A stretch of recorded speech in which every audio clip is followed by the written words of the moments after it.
لقد کان فی یوسف و اخوتی آیات للسائلین، البتہ ہیں یوسف اور اس کے بھائیوں کے قصہ میں نشانیاں پوچھنے والوں کے لیے۔ نمبر 1، اذ قالوا لیوسف واخوہ احب الی ابینا منا ونحن عصبہ، جب کہنے لگے البتہ یوسف اور اس کا بھائی زیادہ پیارا ہے ہمارے باپ کو ہم سے اور ہم ان سے قوت والے لوگ ہیں۔ ان ابانا لفی ضلال مبین، البتہ ہمارا باپ ہے صریح خطا پر۔ نمبر 2، اقتلوا یوسف او اطرحوه ارضا یخل لکم وجہ ابیکم، مار ڈالو یوسف کو یا پھینک دو کسی ملک میں کہ خالص رہے تم پر توجہ تمہارے باپ کی۔ نمبر 3، وتکونوا من بعد قوما صالحین، اور ہو رہنا اس کے بعد نیک لوگ۔ نمبر 4، قال قائل منہم لا تقتلوا یوسف، بولا ایک بولنے والا ان میں، لا تقتلوا یوسف، مت مار ڈالو یوسف کو، والقوا فی غیابۃ الجب، اور ڈال دو اس کو گمنام کنویں میں، یلتقط بعض السیارۃ، کہ اٹھا لے جائے اس کو کوئی مسافر، ان کنتم فاعلین، اگر تم کو کرنا ہی ہے۔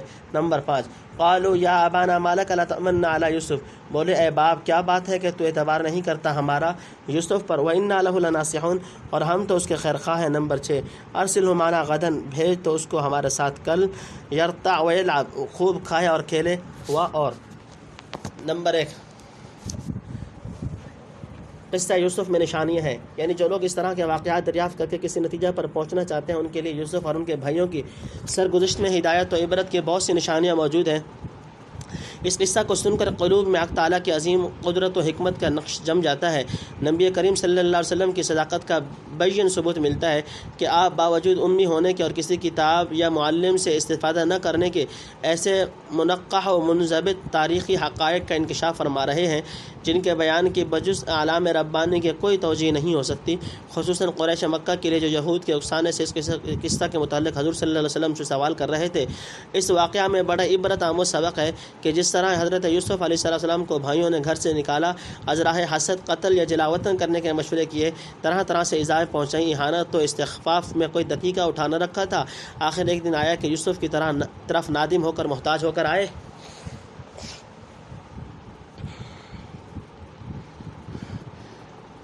یوسف علیہ السلام کو خدا نے دین و دنیا کے اعلیٰ مناصب پر فائز کیا اور انہوں نے اپنے عروج و اقتدار کے وقت بھائیوں کے جرائم سے چشم پوشی کی اور نہایت دریا دلی سے سب کے قصور معاف کر دیے۔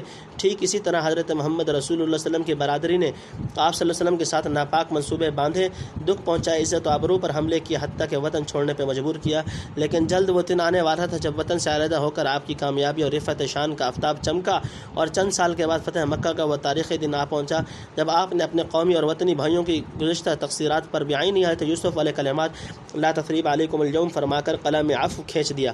نمبر 2، برادران یوسف کا حسد۔ حضرت یعقوب علیہ السلام یوسف علیہ السلام اور ان کے عینی بھائی بنیامین سے بہت زیادہ محبت کرتے تھے کیونکہ یہ دونوں اپنے علاتی بھائیوں سے چھوٹے تھے، والدہ کا انتقال ہو چکا تھا، اور خاص کر حضرت یوسف کی نسبت اپنے نور فراست یا الہام ربانی سے سمجھ چکے تھے کہ ان کا مستقبل نہایت درخشاں ہے اور نبوت کا خاندانی سلسلہ ان کی ذات سے وابستہ ہونے والا ہے۔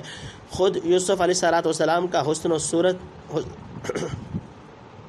صورت و سیرت اور کمال ظاہر و باطنی پدر بزرگوار کی محبت خصوصی کو اپنی طرف جذب کرتا تھا۔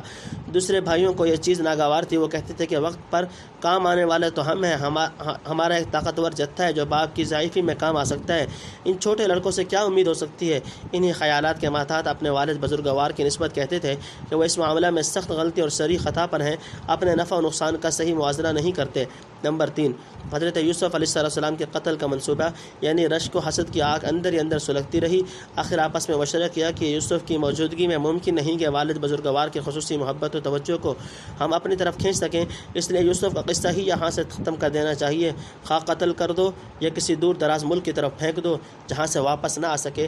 جب وہ نہ رہیں گے تو باپ کی ساری توجہات اور مہربانیوں کی ہم ہی تنہا حقدار رہ جائیں گے۔ بنیامین کے معاملہ کو غالباً ان کی یہاں کوئی اہمیت نہیں تھی، گویا اس کی محبت کو یوسف کی محبت کا ضمیمہ سمجھتے تھے۔ نمبر 4، یعنی ایک مرتبہ قتل وغیرہ کا گناہ کرنا پڑے گا، اس سے فارغ ہو کر توبہ کر لیں گے اور خوب نیک بن جائیں گے، گویا رند کے رند رہے، ہاتھ سے جنت نہ گئی۔ بعض مفسرین نے وَتَكُونُ مِن بَعْدِهِ قَوْمًا صَالِحِينَ کے معنی یہ لیے ہیں یوسف کے بعد ہمارے سب کام ٹھیک اور درست ہو جائیں گے، کیونکہ پدر بزرگوار کا دست شفقت یوسف سے مایوس ہو کر صرف ہمارے ہی سروں پر رہا کرے گا۔ نمبر 5 یہودا کی تجویز۔ یہ کہنے والا یہودا تھا، یعنی قتل کرنا بہت سخت بات ہے اور ہمارا مقصد بدون اس کے بھی حاصل ہو سکتا ہے۔ اگر تم یوسف کو یہاں سے علیحدہ کرنا چاہتے ہو تو آسان صورت یہ ہے کہ اس کو بستی سے دور کسی گمنام کنویں میں ڈال دو۔ ابو حیان نے بعض اہل لغت سے نقل کیا ہے کہ غیابت الجب اس طاقچہ وغیرہ کو کہتے ہیں جو کنویں باولی میں پانی سے ذرا اوپر بنا ہوا ہے۔ غرض یہ تھی کہ ہم خواہی نہ خواہی عمدن ہلاک کرنے کا گناہ اپنے سر نہ لیں۔ ایسے کنویں میں ڈال دینے کے بعد بہت ممکن ہے کوئی مسافر ادھر سے گزرے اور خبر پا کر کنویں سے نکال لے جائے۔ اس صورت میں ہمارا مقصد حاصل ہو جائے گا اور خون ناحق میں ہاتھ رنگین نہ کرنے پڑیں گے، گویا سانپ مر جائے گا اور لاٹھی نہ ٹوٹے گی۔ نمبر 6 اس سے معلوم ہوتا ہے کہ پہلے بھی باپ سے اس قسم کی درخواست کر چکے تھے مگر ان کا دل اس کے ساتھ بھیجنے پر مطمئن نہیں ہوا۔ اِنَّا لَهُ لَحَافِظُونَ ہم تو اس کے نگہبان ہیں۔ نمبر 1 قال انی لا يحزننی ان تذهبوا به بولا مجھ کو غم ہوتا ہے اس سے کہ تم اس کو لے جاؤ، واخاف ان یاکل ذئب اور ڈرتا ہوں اس سے کہ کھا جائے اس کو بھیڑیا، وانتم عنہ غافلون اور تم اس سے بے خبر رہو۔ نمبر 2 قالوا لئن اکلہ الذئب ونحن عصبة انا اذا لخاسرون بولے اگر کھا گیا اس کو بھیڑیا اور ہم ایک جماعت ہیں قوتور تو ہم نے سب کچھ گوا دیا۔ نمبر 3 فلما ذهبوا به پھر جب لے کر چلے اس کو واجمعوا ان يجعلوه في غيابة الجب اور متفق ہوئے کہ ڈالیں اس کو گمنام کنویں میں، وأوحينا إليه لتنبئنهم بأمرهم اور ہم نے اشارہ کر دیا اس کو کہ تو جتائے گا ان کو ان کا یہ کام، وهم لا يشعرون اور وہ تجھ کو نہ جانیں گے۔ نمبر 4 وجاءوا أباهم عشاء يبكون اور آئے اپنے باپ کے پاس اندھیرا پڑے روتے ہوئے۔ نمبر 5 قالوا يا أبانا إنا ذهبنا نستبق کہنے لگے اے باپ ہم لگے دوڑنے آگے نکلنے کو، وترکنا یوسف عند متاعنا اور چھوڑا یوسف کو اپنے اسباب کے پاس، فاکلہ الذئب پھر اس کو کھا گیا بھیڑیا۔ نمبر 6 وما انت بمؤمن لنا ولو كنا صادقین اور تو باور نہ کرے گا ہمارا کہنا، ولو كنا صادقین اور اگرچہ ہم سچے ہوں۔ نمبر 7 وجاءوا على قميصه بدم اور لائے اس کے کرتے پر لہو لگا کر۔ تفسیر نمبر 1 حضرت یوسف کو ساتھ لے جانے کی درخواست، یعنی ایسے خوبصورت بچے کے قوا گھر میں خالی پڑے رہنے سے بیکار ہوتے جاتے ہیں، مناسب ہے کہ ہمارے ساتھ اس کو بکریاں چرانے کے لیے جنگل بھیج دیجئے، وہاں جنگل کے پھل میوے خوب کھائے گا اور کھیل کود سے جسمانی ورزش بھی ہو جائے گی۔ کہتے ہیں ان کا کھیل بھاگ دوڑ اور تیر اندازی تھی، اور ویسے بھی بچوں کے لیے مناسب حد تک کھیلنا، جیسا کہ ابو حیان نے کہا ہے کہ نشاط و شگفتگی کا موجب ہے۔ غرض یعقوب علیہ السلام سے یوسف کو ساتھ لے جانے کی پرزور درخواست کی اور نہایت مؤقت طریقے سے اطمینان دلایا کہ ہم برابر اس کی حفاظت کریں گے۔ مفسرین نے لکھا ہے کہ خود یوسف کو بھی جداگانہ طور پر ساتھ چلنے اور باپ سے اجازت لینے کی ترغیب دی۔ نمبر 2 یعنی یوسف کی جدائی اور تمہارے ساتھ جانے کا تصور ہی مجھے غمگین بنائے دیتا ہے۔ اس پر یہ خوف مزید رہا کہ بچہ ہے، تمہاری بے خبری اور غفلت میں بھیڑیا وغیرہ کوئی درندہ نہ پھاڑ کھائے۔ لکھا ہے کہ اس جنگل میں بھیڑیے کثرت سے رہتے تھے۔ حضرت شاہ صاحب لکھتے ہیں کہ ان کو آگے چل کر بھیڑیے کا بہانہ کرنا تھا، وہی ان کے دل میں خوف آیا۔ بعض محققین کا خیال یہ ہے اخاف ان یاکلہ الذئب فرمانا حضرت یعقوب جیسے پیغمبر کے درجہ توکل اور تفویض سے ذرا نازل بات تھی۔ اس کا جواب یہ ملا کہ لڑکوں نے گویا ان کے منہ میں یہ بات پکڑ لی، جو اندیشہ ظاہر کیا تھا وہی واقع بنا کر لے آئے۔